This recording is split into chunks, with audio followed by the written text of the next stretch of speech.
Politics. Here's your talking points for this week. How and why? Who's to blame? What's truth and lies and shades of gray? All led to Wednesday at the U.S. Capitol, and all questions still to be answered. And opening a legislative session in a pandemic. How COVID will shape a lot of the bills and a lot of the process in Austin starting this week. From the studios of KAMC Television in Lubbock, your local election headquarters. This is Talking Points with Bryan Mudd. Happy New Year, everybody. Also this week, frenemies. My middle school age daughter has grasped the fact that you can and should still be nice to people you don't really like or that don't like you. Some of the politically minded folks in this country have lost this concept, as shown by the events of the past week. President Lincoln had it figured out. In his first inaugural address in 1861, he said, "We must not be enemies. Though passion may have strained, it must not break our bonds of affection." KAMC's Matthew Stell spoke with local party leadership who say after all of this, we should listen to the better angels of our nature. Chaos at the Capitol.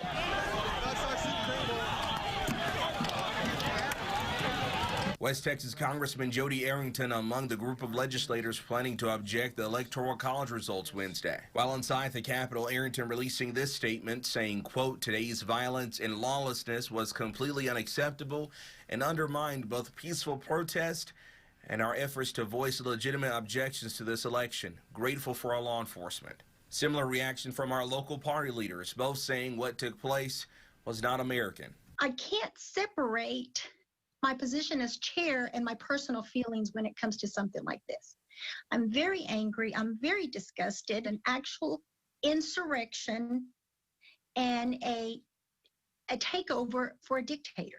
We're not dealing with this in Lubbock County. I know the rest of us are busy working because we have to earn a living, but we don't condone violence in any form. We didn't condone it when Antifa was burning police cars. We don't condone it now. Shooter, a strong supporter of the president, says losing an election hurts. But now it's time to look down the road. As the Republican Party, we've got to start planning for the midterms and for 4 years from now. And this is not the way that we move hearts and minds, in my view, of actually showing people this is what conservatism and limited government brings you. We've got to do differently than this. Gomez, on the other hand, says Wednesday's events fall at the feet of our elected officials. Now, I am angry at those who have supported this rhetoric and who are right at this very moment encouraging it. Ted Cruz, Jody Arrington, shame on you. Both leaders highly disappointed in what happened, hoping what we saw was the last of it. There are places to voice your displeasure, and that's fine. Protest all you want, but we've got to draw the line somewhere. I didn't like it when Trump got appointed, but I certainly wasn't planning on taking over any government office, much less the Capitol. Lubbock Congressman Jody Arrington now from Washington to talk about this. First, we're glad to see you and everyone in the office okay. You were, of course, on the House floor when this happened. When did you get an idea that the rioting here was going from bad to worse? Well, it escalated very quickly. We knew there were thousands gathering on the mall, and then around the Capitol building. We were getting updates regularly, and it seemed like every couple of minutes it would escalate. At first, they breached the Capitol and entered the building. Then the update from the lieutenant in charge, the supervising officer, said that they were past the armed Capitol Police into the rotunda right outside the chamber. Then they informed us to get our gas masks because there was, I guess there was some sort of substance in the air that either the police were using or the rioters. And then we started hearing the banging, clanging of people at literally the doors of the chamber, which were locked.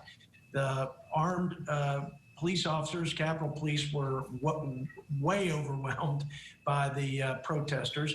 And it just got, it was very chaotic. It was very dramatic. And we heard the last update was, if you hear me say get down, get on the floor. And then we had a chaplain begin to pray. But it all happened pretty fast. And it could have been a lot worse, Brian. It's unfortunate that even one life was lost. And we were moved quickly to a safer place underground to across the street in a tunnel to the office building that I reside in. What can you tell me about security changes being made at the Capitol now? Because there's no reason, I guess, to think that all of these folks are going to go home now for the next couple of weeks.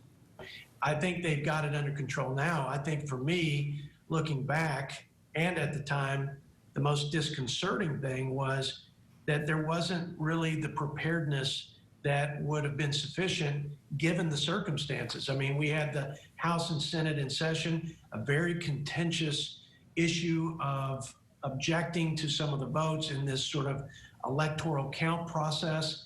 And there were thousands of people on all sides of the political spectrum around the Capitol. I would have thought that one would predict something like that could happen.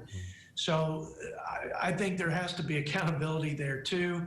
And we've got to learn some lessons because that's unacceptable. The people who were in the building, the law enforcement officers who were overwhelmed did the best they could. They acted bravely and they gave all of us confidence in what they were doing. It's just that the system was completely overwhelmed. I'd like your thoughts on the president's words and actions in the hours leading up to the riot here. It seemed to be the final straw for a lot of folks. We've had resignations, some calling for the 25th Amendment to be invoked. Where do you stand on the president's actions and in his situation now? Well, I'll say, first of all, they were not helpful, and I thought they were unproductive. I don't think I would put the rioting and the crimes committed on the president. People commit crimes on all sides of the political spectrum and who associate with different political views. And those folks have to take accountability for their actions. But I think as political leaders, we also have to be careful how we say things and what we say. And the president throughout his tenure has done some amazing things for this country. And I support this president's achievements to make this country better and safer and stronger. But he has often said things that were not helpful and sometimes inappropriate. And I would just put this situation in that same frame that he wasn't helping matters for sure. So that's a lesson for everybody on all sides. We've got to take care to make sure in this climate, especially when emotions are high, and the dissension and division is as great as ever. We need to make the situation better, not worse. Doesn't mean we have to compromise our principles. Doesn't mean we fight any less for what we think's good and right for the country.